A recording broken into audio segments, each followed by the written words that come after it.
Hi guys, welcome to product updates, and for those of you that are not familiar, I usually do product updates about once a month, once every few months. Basically all of this is letting you know my thoughts on products that I've hauled, and it may be products that I've hauled on Instagram or actually done an actual video haul, or some products maybe you've never even seen me talk about. I don't do empties videos. This is just my hang up, but I don't like the word empties. It just kind of drives me crazy. And that would drive me nuts, kind of hanging on to things until I've used them up. And some things I may never use up. So anyway, I've been doing these videos a long time. I will link the playlist below. So let's get started. First off is the Hourglass Ambient Blush. And I just showed this on Instagram. I had the diffused heat, and a few of you told me that that one wasn't supposed to have a glow because the diffused powder doesn't have a glow. And I understand that, but when you actually look at the blush, and it wouldn't show up in a photo even in sunlight, but when you actually look at the blush, there are slight, I don't know how else to describe it other than like sparkle particles in it. It's not like a real glittery blush, but you can see some sparkle in it. And then when I swatch it on my finger, there is a slight sheen. Not like overly glowy, but there is definitely a sheen. But it doesn't translate to the cheeks, at least not on me. And it's a beautiful color, don't get me wrong. I do love the color. However, it's a very expensive blush, and for it to not perform how I was hoping to, I sent it back because I have a lot of blushes in that similar color, but I was just hoping, I don't know, that would wow me, and it just didn't. And I actually did my research on it before I ordered it and looked at plenty of swatches and reviews and picked out a color, so it's not like I just bought that on a whim. So that one was a little disappointing. Won't be trying any more of those. Next is this natural deodorant, and I bought this little size because I wanted to try it out. And there's a little bit of a story that goes with this and why I bought it, but I won't go into it and bore you, and it'll make this video very long, and these tend to be a little bit long anyway since I'm talking about a lot of products. So this is the La Vanilla, and again, it's just in the little size, but the scent's okay. I don't know if this one actually says what scent it is. But anyway, I thought the scent is pretty nice. I think it's pure vanilla, by the way. But this feels wet as soon as you put it on, like wet and sticky. Well, isn't that what you're trying to avoid? And I realized that natural deodorants are not an antiperspirant, which is going to keep the wetness away. They're just a deodorant. I don't mind that because I don't find I'm a huge sweater right now anyway this time of year, and that's why I thought it would be nice to try this and maybe get used to it while I don't have to wear like a heavy deodorant. I couldn't take this though. My armpits felt like I'd been sweating. They just felt sticky right away. And it was like, that's what I'm trying to avoid. Why would I want to put this on? Anyway, this was a no-go. Won't be using that. Couldn't take that. Okay, the Jergens BB Body has been talked about a lot. I bought, I think I showed this in an Instagram haul. I bought this small size from Walgreens several months ago when it first came out. Matter of fact, I don't even know if I'd seen an ad for it yet. Maybe I saw one in a magazine, but pick this up. This is in the all light skin tones. And as you can see by the bottle, I've used, you know, quite a bit of this. I really like the consistency. It was a little bit thinner, I guess. It wasn't overly thick. But this one's definitely thin compared to the full size I bought. So you can kind of see the color there. They do have a slight tint. I didn't really notice anything from it. You know, it was like, well, what's this supposed to do? I wasn't expecting it to be a self-tanner, even though it does say something. It gives you the impression it'll be, you know, like, maybe gradually enhance your own color, but I didn't see anything. So I was like, okay. Well, then I start seeing a lot of people talk about that they like it. I know Lisa D1 talked about it, and in her video I could actually see like a slight sheen on her chest, and I was like, maybe I need to pick up the medium because maybe the light just isn't going to do anything for me even though I'm pale. So I picked up the full size, so you can kind of see the size difference here. Picked up the full size in the all medium to deep skin tone. This, however, is thicker. This reminds me of the Jergens gradual self tanner, and I never loved that as a lotion because it's a little thick for me. I don't know what the difference is, but this is a little bit thicker. I don't love that about it. has that sticky, weird feeling for a few minutes. However, this one I loved, and I thought, oh my god, that is such a great moisturizer. Like, even if I didn't think it did anything, it felt good on the skin. This is okay. It's not a huge difference, but it was enough for me to notice because I tried both. Again, this has a little bit of a tint. The tint is really about the same. This is more, it's almost like a pink tan tint.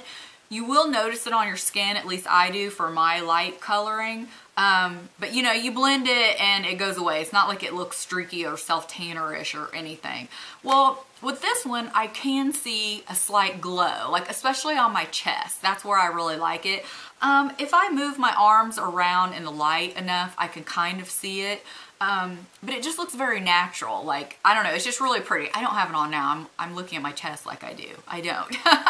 But I do like this, and I'm glad I picked up the medium because now I am kind of seeing that little bit of it just makes your skin look very nice and healthy. This is something that I have meant to tell you guys for quite a while. I've just had it sitting around. It's an empty package, but I don't know why I just felt the need to say. So this is the Benefit It's Potent Eye Cream. I got a sample and it was actually like poofed out quite a bit. And I mean, I used every bit of this and it lasted me for weeks. I have to say, this is a really nice eye cream. I already have one that I use and like, and most of you have always, you know, you've all heard my philosophy on eye creams. I don't really think they're necessary, and I think they're a lot of hype. Most of them don't do anything. However, I started using one a year ago because I need a little bit more moisture under my eyes. They were drying out a little bit, but I couldn't use what I use on my skin, you know, something heavier because that's too heavy for my skin. So that's why I had to get something a little bit different for more moisture, basically. And then, you know, if it has any benefits, then that's great. But this is just a brightening eye cream to fade dark circles. Well, at the time, my allergies weren't acting up, so I really didn't have anything to compare that to. I didn't really have any dark circles. But I have to say, I really like the consistency of this. It soaked into the skin really nicely, didn't feel greasy, but yet still felt moisturized. And I'd have to say, if I wouldn't have found the eye cream that I'm using now, which is the Kinerace, I've shown it before, I would think about buying this one because I think it's pretty well priced too, if I'm not mistaken. I think it's around $30, I'm not sure. So if any of you are in the market for an eye cream and like me, you're just wanting some added moisture and more moisture than what you're using on your face, maybe look into this one and see if you can get a sample because I thought it was really nice. Okay, this is something that I just bought and I showed in my recent grocery, like random grocery and beauty haul, I think, and I'll link that below. But I already love it. I mean, this is good stuff. It's the LOreal Boost It. This is the High Lift Creation Spray. Now, I have fine hair, so this works miracles. I don't love putting a ton of product in my hair to get volume because it's fine and it can weigh it down. But what's great about this is I will just tease it a little where I need, like on the crown area and like right through here. And I have a really bad cowlick right here too. So anything that can help me hide that is great. So basically tease it, spray a little bit of this, and you don't need much. I mean, just like a little spray. Don't go crazy with it or you'll probably regret it. And it is fantastic. It leaves the volume in it. I mean, honestly, when I wore this for the wedding over the weekend, which, by the way, I thanked you in another video. I'm not sure which one of those you'll see first. But anyway, thank you guys for the great compliments on that Instagram picture. I appreciate it so, so much. I used this that night, and I'm telling you, my hairstyle was the same for like 2 days. And this is fantastic. I love it. Don't want to be without it. So glad I purchased this. I think I shared this on Instagram. It is the Pantene Blowout Extend Dry Shampoo. I believe they have 2 versions. I don't recall what the other one was. This is the one that appealed to me. It's just okay. I still really love my Garnier. It's in a green bottle. I showed it in my top 10 under 10. That's still by far my favorite dry shampoo. Doesn't make my hair feel more dirty. I get a little bit of volume. This is just okay. It's just like any other dry shampoo. It's not terrible by any means. It has a nice scent, but I didn't find it really making my hair feel like I want from a dry shampoo, if you know what I mean. I do need it to feel a little cleaner. That's why I personally use a dry shampoo to kind of extend my style. So it was just okay. Recently picked up this because I had seen I think ads about it, but had not seen it in stores. And then Kristen recently did a video comparing, I think, a Maybelline eye makeup remover and then this Neutrogena. So this is the Neutrogena eye makeup remover lotion, and it's hydrating. It says gently removes makeup, even waterproof, conditions, and soothes. So it looks like this in a container. I really like this as far as getting my eye makeup off. I usually use a cream type eye makeup remover, this or the Makeup Forever, when I have on, you know, just a lot of eye makeup on, or, you know, waterproof eyeliner or a lot of mascara, you know, so I'm not doing a lot of tugging. It works great. However, I just don't love that feeling. It kind of feels like it gets in my eyes a little bit. It does not irritate it though at all, so which is great because I have sensitive eyes and a lot of eye makeup removers irritate me. So it's not irritating. It's just my own hang up with how the creamy ones feel on my eyes. I don't know, it just feels weird to me. But I am going to continue to use it because it works and I do like it. I probably wouldn't repurchase. However, if you're in the market and you've maybe thought about the Makeup Forever, or you use the Makeup Forever, it's in like that little blue bottle. I have the little one. They have a taller one. This to me reminds me a lot of that one. I mean, they're probably really similar. I hate to go as far as calling it a dupe because, you know, that's hard to say. But anyway, maybe try this one out if you're in the market for one that gets off, you know, a lot of eye makeup. Moving on to some makeup items now. I mentioned this, I think, in a haul. It's the Covergirl Flamed Out Eye Pencil. I'm not sure this color. It's number 350, but I don't know the name. I really like this. It's a beautiful color, but it has that cooling effect slightly, like, and I usually put something like this like right under my eye. It has that cooling effect that kind of, I think, irritates my eyes. I'm going to try to still use it, but I've experimented in, oh, is it the mascara? Is it something else? And I'm pretty sure it's this. So I won't be repurchasing anymore. Try to use this one up because I love the color, but beware of that slight cooling effect at first when you first put it on. Okay, just showed this in that same grocery and beauty haul as well. And this is the Maybelline Fit Me Concealer. I have to say, I absolutely love this. Thank you again to Peggy for mentioning that you love this. I mean, it is fantastic. I got it in the color 15, which is fair, because they didn't have light where I was. I've since seen it in light, and I think I'm still glad I got this. At first, I thought it was going to be way too light, but it actually has enough of a slight peach tone to it that it really works with, right here in the corners right now because allergies are kicking up. I have a reddish purple in here, and this covers it really well. Sometimes I have to put 2 coats right there in the very corner, but it's just, I like this kind of concealer for like on the go or just quick weekends or something like that when I don't want to fool with a lot. So it just looks like that. Here is the color and the consistency. I don't know if you can see that very well. I have to say, I really like this. I do set this with the e.l.f. Tone Correcting Powder because I set all of my under eye concealers. To me, I just find you need to, unless you have really great under eyes. However, I have to say, I'm not sure that you would need to set this. I have went a little while before setting it. Sometimes I set it right away with my concealer.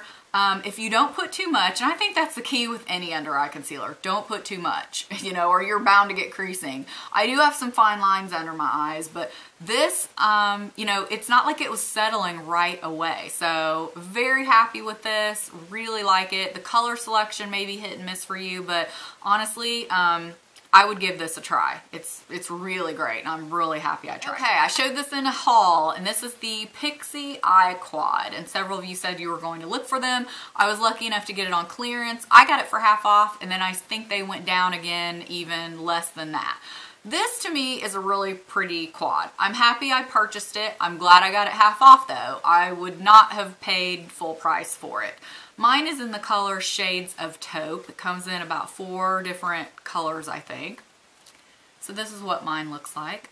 They are a little bit powdery. However, that doesn't necessarily bother me. I just tap off the excess. A lot of shadows you have to tap off the excess. Like LOreal comes to mind. LOreal has very nice quality eyeshadows, but they're about the most powdery eyeshadows I've ever seen. But that doesn't mean they're not good. You know what I mean? I don't think powdery necessarily means it's not good. It can, but I don't think so in this case. So basically you get, this is just like a really nice kind of matte. They're all, I wouldn't say any of them are matte. If so, maybe this one. They're all kind of, these two are kind of a satin, and then these two have shimmer. I really like them. This to me is like a really good transition color. Sometimes I'll put this all over the lid. This is just like a really nice taupe, and then a little bit deeper taupe with like a purple undertone to it. I like it for just those days where I don't want to wear a lot of eye makeup, but I want something on. It's not going to give you a real dramatic look, but it's a nice neutral quad, and I'm really happy I picked it up. I just Instagrammed about this, and I cannot tell you how happy I am with this palette. This is the little Sephora palette. It's in this really shiny, nice envelope looking packaging. I always check out the sale tab when I'm on the Sephora website. You never know what you're gonna find there. This was $5. I mean, you can't go wrong. So it opens up, it's a little magnetic closure. These are the shadows, and I just think they're very pretty. The only one that's a little bit, I think, chalky or kind of hard to work with is this one. But it's not terrible. This is gorgeous. I haven't used this because I'm not a real big silver eyeshadow person. The gray is beautiful. These two colors, you get like a rust color and then like a burgundy brown. This one's more of like kind of a sparkly black, not a ton of sparkle, and then more almost like a charcoal black kind of color. Absolutely love this. I wore these when I went to the wedding over the weekend. I wore it several times since. Like I said, for $5, comes with this little clear thing. For $5, you can't beat it, and surprisingly, I think the quality is pretty good. So love this. I'll probably take it on vacation with me next month. Okay, the Maybelline Nudes lipstick. Showed these in an Insta haul. One I'm glad I got. The other one I should have known better. These are limited edition. It even says so on the back. I got the color 970 Nude Embrace, which is a really pretty a mauve tone nude. Get you a good swatch there. Looks like that. Again, this is really pretty. I happen to really like Maybelline lipsticks because they kind of stay on for a while without being too drying. The next one is 960 Barely Bronze. I don't care for this one, and I should have known better. It was just one of those, I think I got caught up in, oh, they're limited edition. What if I decide I want it and then it's not there? Yeah, I should have known better. This one has a sheen. Some of you may really like this one. It's just a little too sparkly, almost frosty. I hate to use the word frost in makeup or anything because that's so 80s. I mean, to me, makeup these days doesn't really have a frost. I just hear the word frost and I think 80s frost. But this kind of reminds me a little bit of 80s frost, I have to say. So I don't love that one, but I do love the Nude Embrace. It's very pretty. This is something I bought a while ago, is to have for touch-ups in my purse. So a lot of times, you know, I need to touch up my nose or different areas. This is the Dream Wonder powder. I don't like this at all. I don't know if I'm the only one, but you know, they act like, oh, it glides on softly and smoothly, it says, skin perfecting, silky finish. It's not supposed to have that typical pressed powder. I think it's worse. It was so cakey on me. It looked awful. I did use the sponge that came with it just because that's what I had. You know, I just wanted to basically just touch up a little bit around my nose. It was so cakey looking. I couldn't believe when I looked in the mirror as I'm putting it on, I thought, oh my God, what have I done? I like to have something like this in my purse for touch-ups. What I was thinking this might be like is like my MAC Studio Fix. That's hands down my favorite. I would say if you're looking for something finely milled to do touch-ups, the MAC Studio Fix is my favorite. Also the Milani Multitasker, I think. That's a finely milled powder. The Makeup Forever one's finely milled. This, to me, is not finely milled. I don't know why, you know, they say that. And I understand if you use it with a brush, it may seem more finely milled, but that's not why I'm buying this. I'm buying it as an actual powder to use as a powder for touch-ups, and it was awful. I got a little sample of the Urban Decay Gloss, and I think I got this from Sephora. I kept this so I could tell you the color. My shade is Love Child. It's a medium pink. They show the colors there. So I have this little sample here. I don't like it. I don't think it's anything special. I would not run out and get these glosses. I just wasn't wowed by anything about them. They're very sheer, or at least the one I got. I don't know, to me, the one right here. To me, there are much better glosses out there. I wouldn't waste the money on an Urban Decay gloss. Okay, last thing is the Sonia Kashuk blush brush. This is the black handled. It is the number 2. I think I showed this in a haul, I'm not sure. It is super soft, so a lot of give to it. Extremely soft. I mean, probably one of the softest brushes I own. Is it necessary? No. I like it, but I don't know. There's probably better ones out there, but if you're looking for, you know, an inexpensive brush, it is nice. It doesn't wow me, except for it being soft. So I like it. It does the job. You know, it's nothing to rush out and get. So that wraps up product updates. I feel like I had a ton of stuff to talk about, but I really had a lot of things I liked and a lot of things I didn't like, and I wanted to make sure I shared them with you. I try to do some of these little updates, especially if I show them on Instagram. I try to show them again on Instagram. For instance, the Rusk hair dryer. I love that. If you're curious, it's in my Instagram. That's always linked below. That is a great hair dryer. So thank you guys so much for watching, and we'll see you next time. Bye.